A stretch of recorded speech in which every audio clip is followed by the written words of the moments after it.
안녕하세요, 이기루 변호사입니다. 이번에 생활법률팩 오늘은요, 보석 허가 청구에 대해서 간략하게 알아보는 시간을 갖도록 하겠습니다. 자, 상담을 하다 보면 외부에서 일을 보다가 갑작스럽게 이제 구속의 상태가 되면 그러면 이제 여러 가지로 문제가 생기게 되죠. 그러다 보니까 이제 최대한 빨리 나올 수 있는 방법이 뭐냐라고 하면서 이제 보석에 대해서 물어보시는 분들이 많아요. 그런데 이 보석이라는 것은 이제 재판이 진행 중일 때 불구속 상태에서 재판을 받게 해달라, 이런 뜻의 청구라고 생각을 하시면 되는데, 실제로 보석 허가 청구를 실무를 처리하다 보면 쉽지 않은 부분들이 많이 있습니다. 보석이라는 건 여러분들이 흔히 알고 계시기로는 이제 돈을 내고 임의로 이제 석방을 받는다 이렇게 생각하시는 경우가 많은데, 사실 요즘은 돈을 직접 내고서 보석을 받는 경우는 잘 없어요. 오히려 예전에 이런 게 있었죠. 유전무죄, 무전유죄다 이렇게 해가지고 돈이 없으면 보석도 못하냐 이런 그런 불만들, 그리고 그런 형평에 관한 문제들, 논의들이 있었기 때문에 지금은 보석을 신청을 하면 허가를 내줄 때는 현금을 보석금으로 내라고 하지 않고요. 보통은 보증보험증권으로 대체하도록 그렇게 해주고 있습니다. 그리고 이제 보석이라는 것에 대해서 형사소송법에 규정이 되어 있는데, 자, 여기에는 필요적 보석사유, 임의적 보석사유 이렇게 이제 두 가지가 규정이 되어 있어요. 법조문을 먼저 좀 살펴보면요. 자, 형사소송법 제95조를 보면요. 보석의 청구가 있는 때에는 다음 이외의 경우에는 보석을 허가하여야 한다라고 해서 특별한 사정이 있는 경우가 아니면 보석을 허가해 줘야 되는 것처럼 이렇게 규정을 하고 있습니다.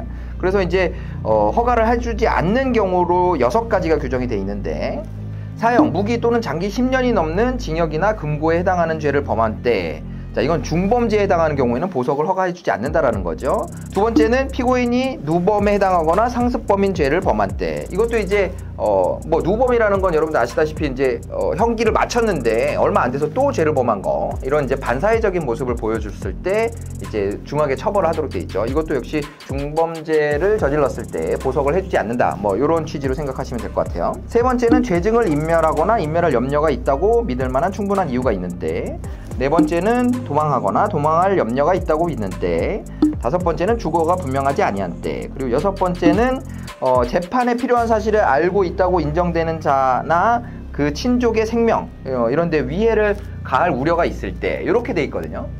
자, 첫 번째, 두 번째는 법조문상으로 명백하기 때문에 어떤 죄인지 또 누범에 해당하는지 이런 것들은 당연히 판단이 되기 때문에 여기에 해당하는 경우는 아예 보석 허가 청구를 하질 않아요. 그 뒤에 있는 4가지 경우가 이제 중요한 보석이 되느냐 안 되느냐의 중요한 판단 근거가 되는데, 실제로 재판을 하다 보면 중죄를 저지른 상태 아니면 죄를 저질렀다라는 게 좀 분명하다라고 했을 때는 이 4가지 사유 중에 한 가지 사유를 들어서 보석을 불허하는 경우가 많아요. 가령 재판을 진행 중인데 재판에 출석을 하지 않아요. 그러면 이 사람 같은 경우에는 도망을 갔다고 이제 재판부에서 판단할 수가 있거든요. 그렇게 해서 구속이 된 사람 같은 경우에는 보석 허가 청구를 해도 이 사람이 여태까지 재판에 안 나오고 도망할 우려가 있다고 보여지는데, 근데 어떻게 보석을 허줄 수가 있겠어요? 그래서 이런 부분들 때문에 명확하지 않은, 그러니까 확실하게 어떤 도망을 하지 않겠다라는 것에 대한 우려를 지우지 않는 한은 보석을 허가해주지 않는 경우가 많습니다.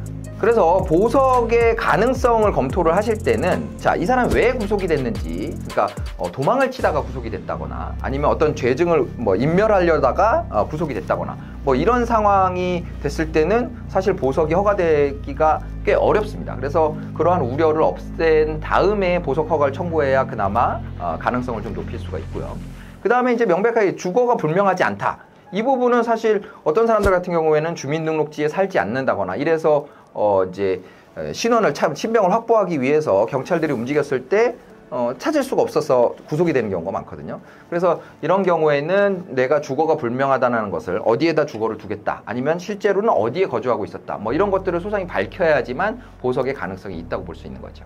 그리고 이 보석 허가 청구 사건은 신문기일을 열도록 돼 있어요. 그러니까 검사의 의견과 피고인의 의견 또는 피고인의 변호인의 의견을 듣도록 돼 있거든요. 근데 실제로 실무상은 어떻게 진행이 되냐면, 보통은 재판이 잡혀 있는 경우가 있습니다. 재판이 잡혀 있으면 그 재판을 하는 날 보석 허가 청구에 대한 신문도 같이 진행을 하고요.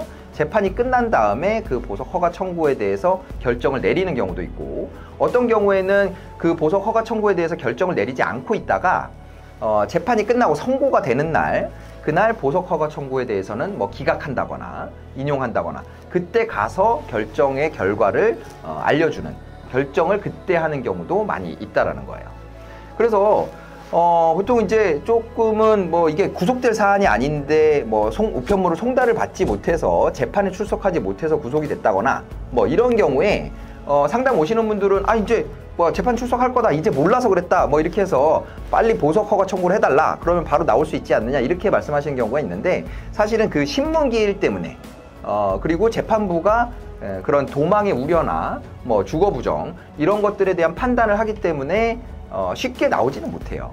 그래서 보석 허가 청구를 했을 때는 기본적으로 첫 재판에서 신문기일이 열릴 때까지는 아마 구속 상태에서 벗어나기 어렵다, 이렇게 생각을 하시면 될 것 같고요. 왜냐하면 재판부에서 보기에 이 사건은 전혀 보석을 해줄 사안이 아닌데 보석 허가 청구서를 접수했다라고 했을 때는 피고인에게 오히려 안 좋은 인상을 심어줄 수가 있어요. 그러니까 이 사람 정신 못 차리고 지금 빨리 나갈 궁리, 이런 사건을 가지고 나갈 궁리를 해? 뭐 이렇게 생각할 수도 있기 때문에 사안 자체에 대한 분석과 그리고 충분히 보석을 받을 수 있는 그런 조건을 충족했는지를 판단한 다음에 보석 허가 청구를 하시는 것이 좋다고 실무적으로는 생각하고 있습니다. 그리고 또 아까 말씀드린 필요적 보석 사유 외에 임의적 보석이라는 것을 규정을 하고 있거든요. 이건 이제 재판부에서 그 필요적 보석 사유의 예외에 해당하는 그런 사항들이 존재한다고 하더라도 뭐 재판부의 재량에 따라서, 재판부의 판단에 따라서 필요하다면 보석을 허가해 줄 수도 있다, 이렇게 규정을 하고 있어요. 근데 이제 실무상으로 계속 말씀드리지만 보석이라는 게 그렇게 쉽게 해주지 않습니다. 구속을 하기까지의 단계가 굉장히 엄격하거든요. 사전에 구속영장 또는 체포영장이 발부된 다음에 영장 실질 심사를 하고 구속이 필요하다 생각해서 재판부에서 영장을 발부해서 구속된 거기 때문에 특별한 사정 변경이 없이 그냥 보석 허가 청구를 했다라고 해서 구속된 사람을 보석으로 풀어주진 않는다라는 거죠. 그리고 아까 말씀드린 것처럼 이제 보석을 만약에 허가하는 경우에는 보석금을 요즘은 현금으로 내라고 하지 않고 신뢰관계에 있는 사람의 보증보험증권으로 대체하도록 하고 있습니다. 그래서 보통은 구속된 피고인의 가족들 중에 한 명이 보증보험증권을 끊고 그 사람이 보증을 서는 것으로 해서 보석을 허가받고 있고요. 자, 이렇게 요청을 받은 검사는 이제 의견서를 제출하는데 뭐 제 생각에는 100이면 100, 뭐 불허하는 것이 맞다라는 의견을 내지 않을까, 이렇게 생각이 됩니다. 저 역시 뭐 받아본 의견서들은 대부분 뭐 이런 앞에 사정들이 있었기 때문에 불허하심이 상당하다라는 의견서들만 보아왔습니다. 그래서 뭐 이제 그런 의견서가 제출되면 또 검사의 의견에 대해서 또 피고인 쪽에 의견이 있을 수 있겠죠. 그럼 뭐 의견서들은 보석 신문 절차가 진행되기 전까지 얼마든지 제출할 수가 있고요. 이렇게 해서 사건이 진행되고 있는 재판부에 보석 허가 청구서를 접수를 하면 검사가 의견서를 제출을 하고 그에 대해서 신문기일에 검사와 피고인 변호인의 의견을 들어본 후에 재판부에서 보석을 허가해 줄지 여부를 결정한다, 이렇게 생각하시면 될 것 같습니다. 자, 보석과 관련된 쟁점들은 굉장히 여러 가지가 있습니다. 그리고 실제로 뭐 절차적으로 진행하는 부분들도 더 많은 부분들이 있고 더 많은 요건들이 있고, 예를 들면 재판이 진행되기 전에 기소 전 보석 허가 청구 뭐 이런 것도 가능하거든요. 그래서 여러 가지 절차들이 있지만 일단 보석 허가 청구가 어떻게 이루어지고 어떤 조건에서 보석이 이루어지는지 이런 것들만 간략하게 짚어봤습니다. 혹시 또 궁금한 게 있으면 댓글로 남겨주시면요, 제가 추가로 영상으로 제작해서 여러분들께 설명을 드리는 시간을 갖도록 하겠습니다. 지금까지 이기루 변호사였습니다. 감사합니다.